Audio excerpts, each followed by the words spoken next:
नवरात्रि की आप लोगों को सभी को हार्दिक हार्दिक शुभकामनाएं। वॉइस क्लियर आ रही, मेरी वॉइस प्रॉपर आ रही है?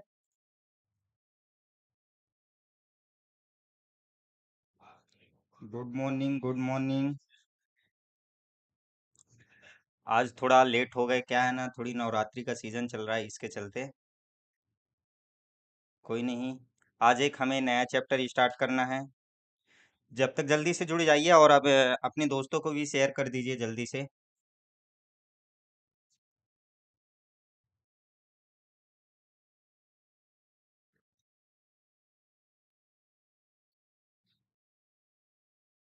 आज एक हमें नया चैप्टर स्टार्ट करना है। जब तक जल्दी से जुड़ जाइए। और तो हमने उस दिन कहाँ तक पढ़ा था?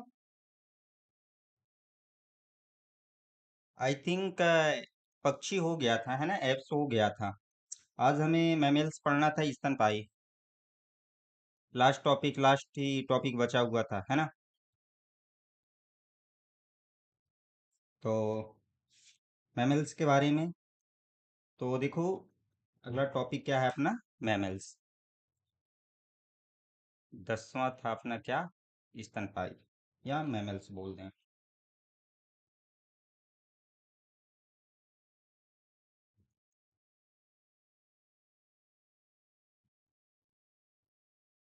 स्तनपायी, या इसको अपन मैमल्स।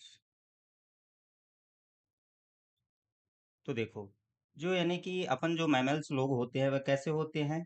सबसे पहला पॉइंट तो ये, समतापी प्राणी होते हैं। कैसे हैं? ये समतापी प्राणी हैं।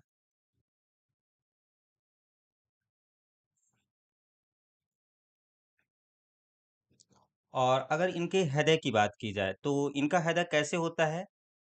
तो अगर हम लोगों की बात की जाए तो हम लोगों का हृदय कैसा होता है, कितने चैम्बरों का, कितने कक्षी का? तो जो हृदय होता है वह 4 कक्षी होता है। हृदय 4 कक्षी होता है।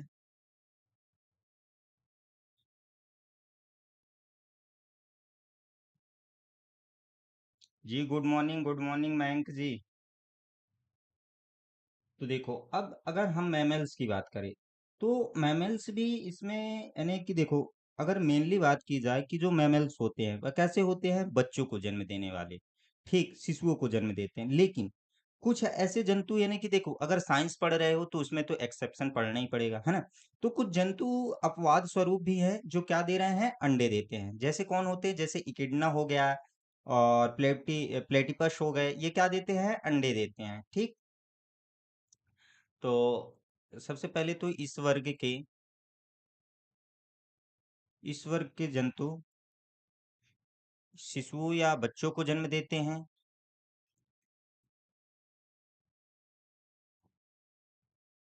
जन्म देते हैं, लेकिन कुछ अपवाद स्वरूप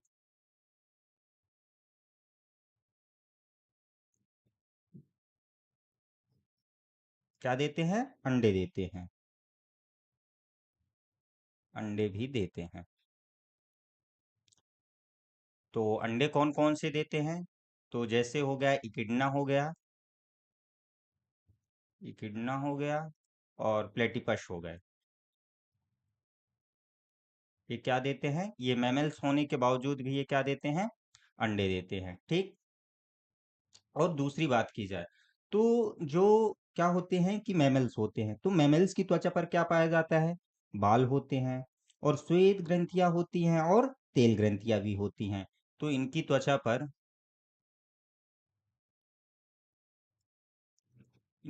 पर बाल, श्वेत ग्रंथि व तेल ग्रंथि पाई जाती है।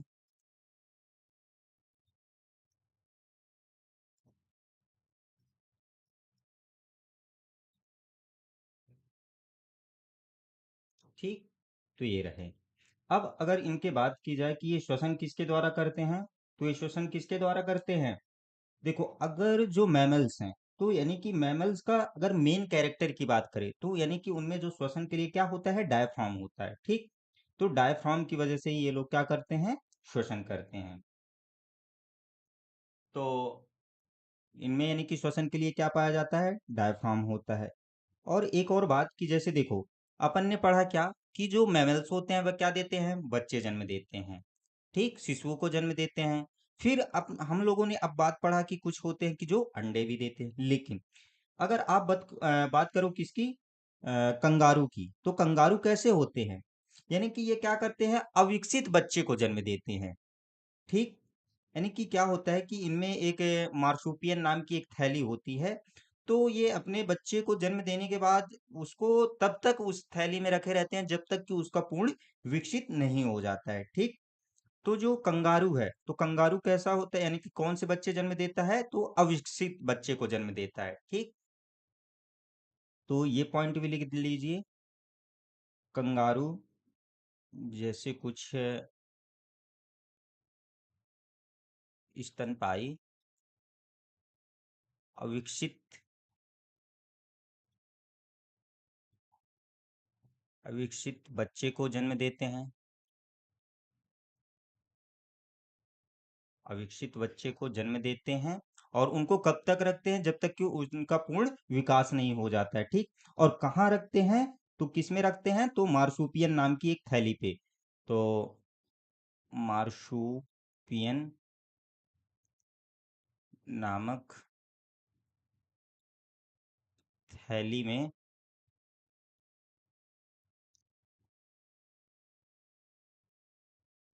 तब तक रखते हैं जब तक कि उनका पूर्ण विकास ना हो या पूर्ण विकसित ना हो, ठीक, विकसित ना हो। तो ये रहे तो मैमल्स के कैरेक्टर, ठीक। तो अब हम बात करें कि देखो यहाँ पे तो अब अपना ये जो चैप्टर है लगभग समाप्त हो गया है। तो अगर हम बात करें, तो मैं कुछ क्वेश्चन है कि जो पौधे हैं, तो पौधों को कितने वर्गों में बांट के रखा गया है, तो पौधों को कितने वर्गों में बांटे हैं अपन लोगों ने, बताइए।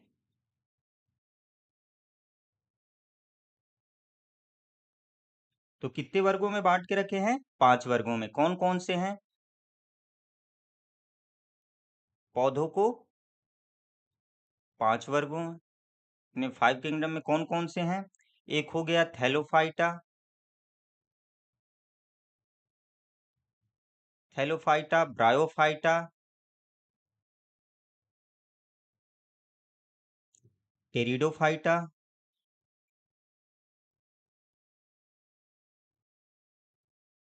और चौथा और पांचवा क्या है, जिम्नोस्पर्म और एंजियोस्पर्म।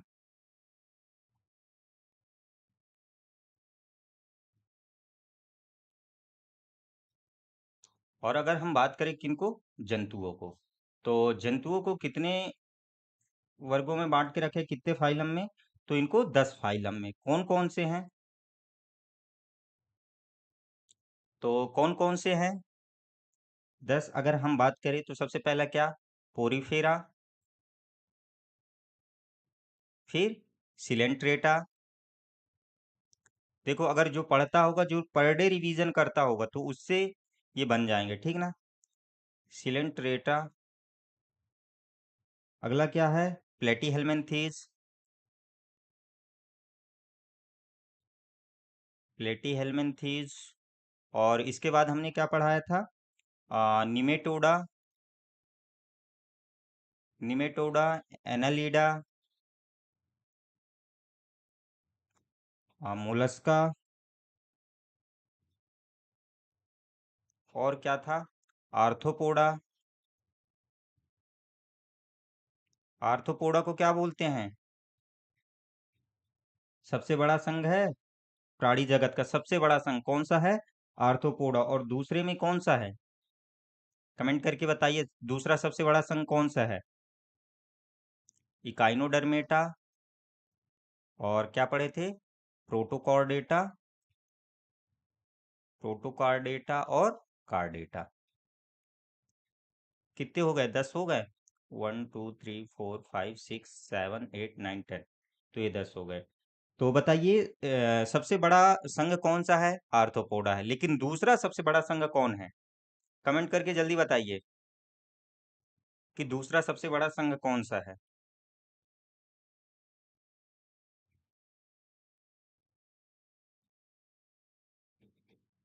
और मैं आप लोगों को कुछ की पॉइंट लिखा दे रहा हूँ, मतलब कुछ स्पेशल इस चैप्टर से। देखो अभी तक किसी का कमेंट आया नहीं मेरे पास कि दूसरा सबसे बड़ा संघ कौन है।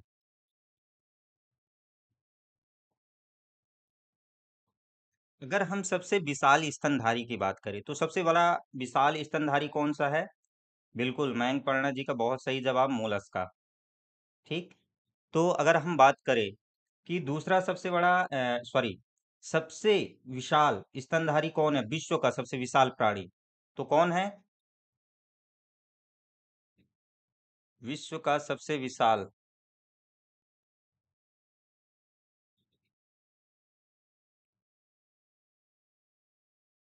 विश्व का सबसे विशाल प्राणी कौन है? तो ब्लू व्हेल है। ठीक। और अगर हम बात करें किसकी, कि ये तो कहाँ का है, यानी सबसे विश्व यानी पूरा। और अगर हम बात करें कि वन्य प्राणी में, तो वन्य प्राणी में कौन सा है?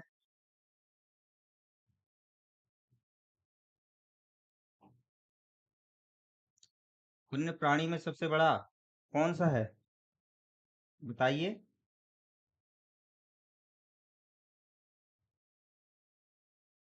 अगर वन्य प्राणी का विशालतम,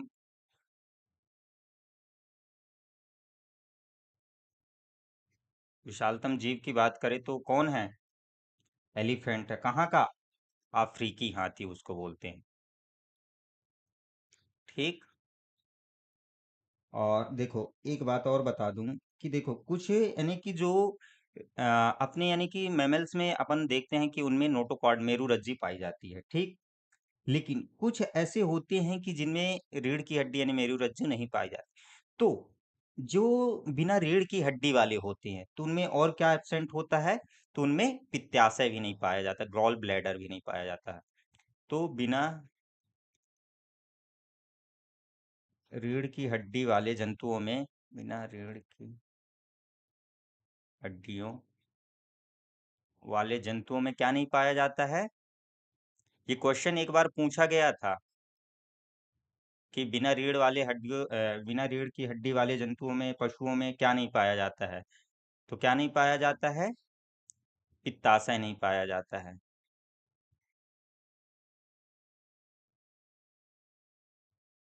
पित्ताशय नहीं पाया जाता है। अब लेकिन यहाँ पे देखो, अगर हम साइंस पढ़ रहे हैं तो एक एक्सेप्शन। तो देखो हमने क्या पढ़ा कि बिना रीढ़ वाली हड्डियों वाले जंतुओं में पित्ताशय नहीं पाया जाता। लेकिन अगर हम बात करें किसकी, घोड़े की और चूहे, तो इनमें तो रीढ़ की हड्डी पाई जाती है। लेकिन इनमें रीढ़ की हड्डी पाए जाने के बावजूद इनमें पित्ताशय नहीं होता है। तो घोड़े और चूहों में भी पित्ताशय नहीं पाया जाता।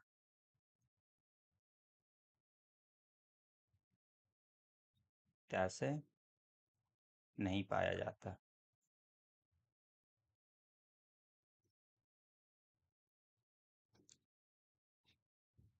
तो देखो अब यहाँ पे तो अपन चैप्टर को समाप्त कर सकते हैं। तो अगर आप लोगों को किसी का कोई क्वेश्चन हो इस चैप्टर से तो क्वेश्चन कर सकता है। और अपनी क्लास वही कल से प्रॉपर रहेगी, टेंशन मत लीजिएगा। ठीक ना?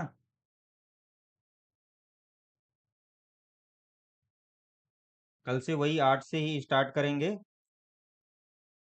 तो नया चैप्टर स्टार्ट करें। आज हमें स्टार्ट करना है क्या है, साइटोलॉजी। एक इंट्रो दे देते हैं, फिर अपन कल से स्टार्ट करेंगे इसको प्रॉपर रूप से। क्योंकि आज हमने थंबनेल पे भी लगा दिया था, है ना? तो थोड़ी बहुत पढ़ाई देते हैं, बताई देते हैं, नहीं तो बोलोगे कि थंबनेल पे लगा कुछ और है और पढ़ा कुछ और रहे हैं, है ना? तो चलो, साइटोलॉजी सेल विज्ञान या कोशिका विज्ञान, तो साइटोलॉजी क्या समझते हैं आप लोग? साइटोलॉजी मतलब है क्या? मतलब कि जीव विज्ञान की वह शाखा जिसके अंतर्गत हम कोशिका की संरचना एवं उसकी क्रिया का या अपन बोल दे क्रियाकलापों का अध्ययन करते हैं। क्या कहलाता है? कोशिका विज्ञान कहलाता है, साइटोलॉजी कहलाता है। ठीक। तो जीव विज्ञान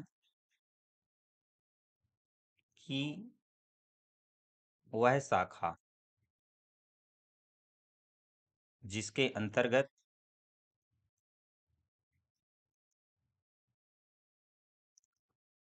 कोशिका की संरचना एवं क्रियाकलापों का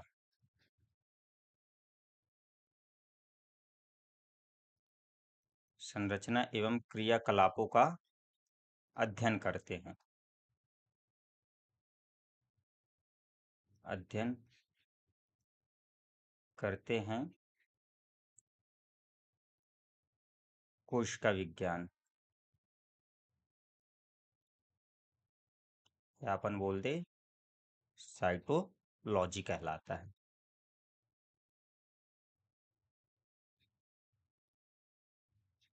तो साइटोलॉजी क्या है? कोशिका विज्ञान है, ये समझ गए कि जिसके अंतर्गत हम किसका अध्ययन करते हैं, यानी कोशिका की संरचना एवं क्रियाकलापों का अध्ययन करते हैं, कोशिका विज्ञान कहलाती है। अब हम बात करें कि जो ये सेल है, ठीक, सेल कोशिका।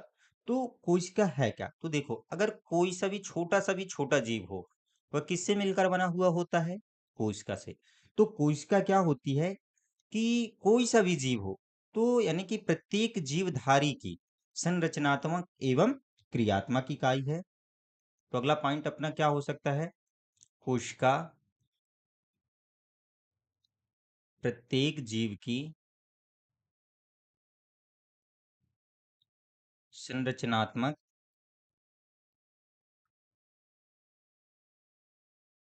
एवं क्रियात्मक इकाई है।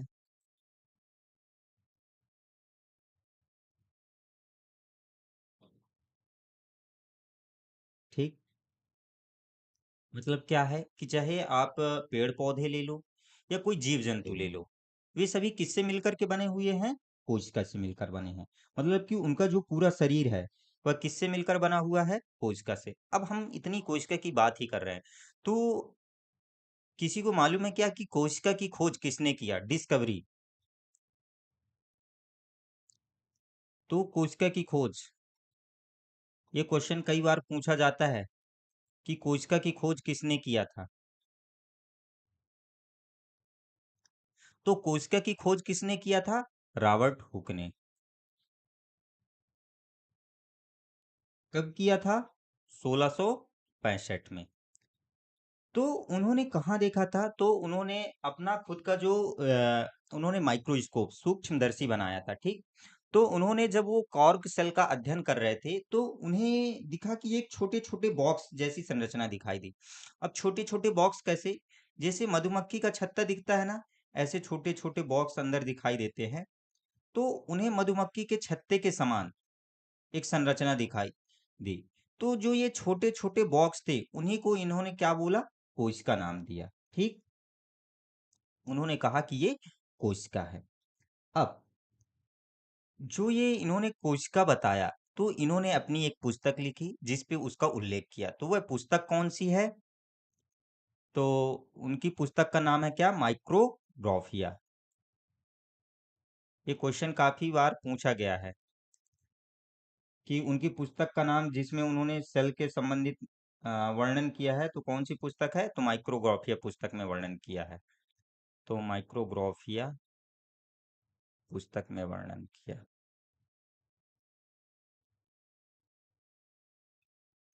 इसको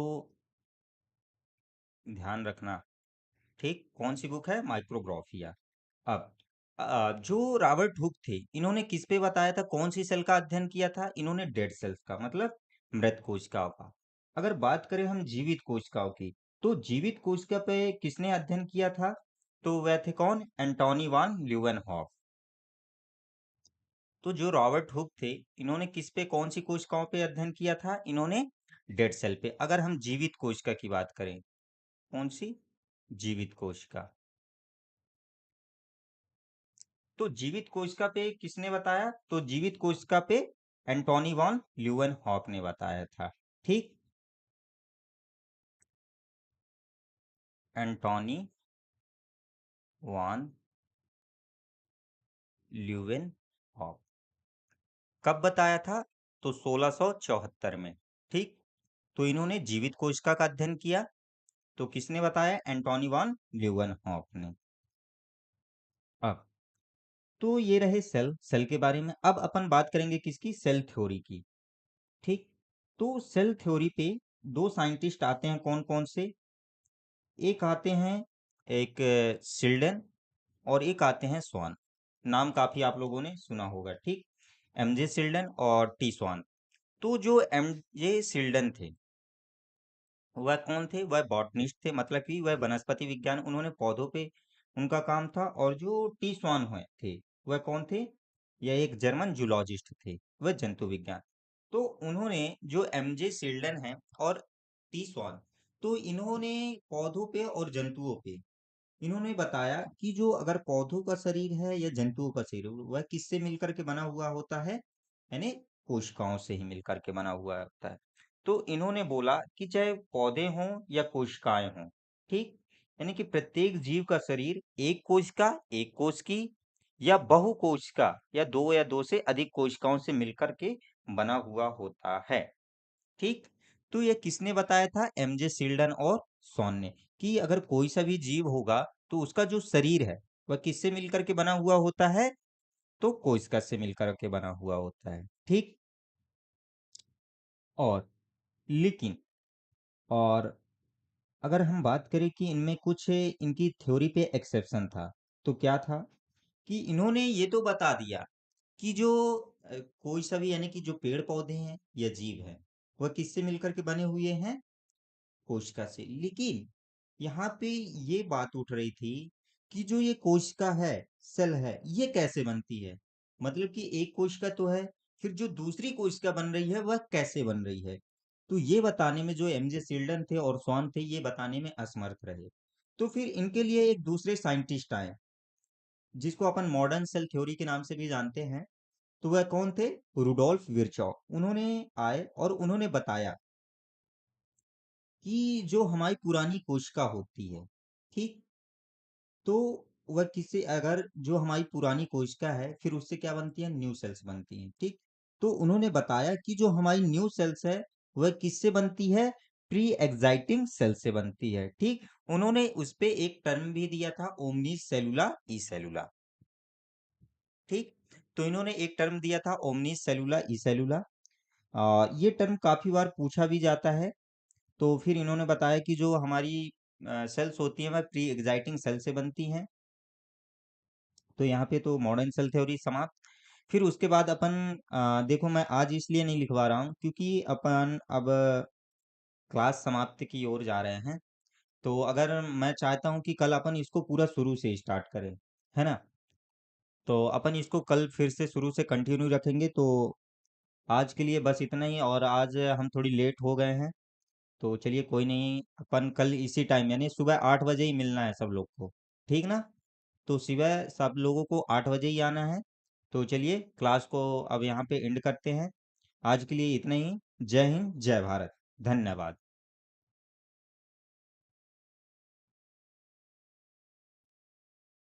कल इसी टाइम पे नहीं, सुबह 8 बजे ही मिलना है। ठीक है, सुबह आप लोगों को 8 बजे ही आना है। चलिए क्लास अब यहाँ पे एंड करते हैं। आज के लिए इतना ही। जय हिंद, जय भारत। धन्यवाद।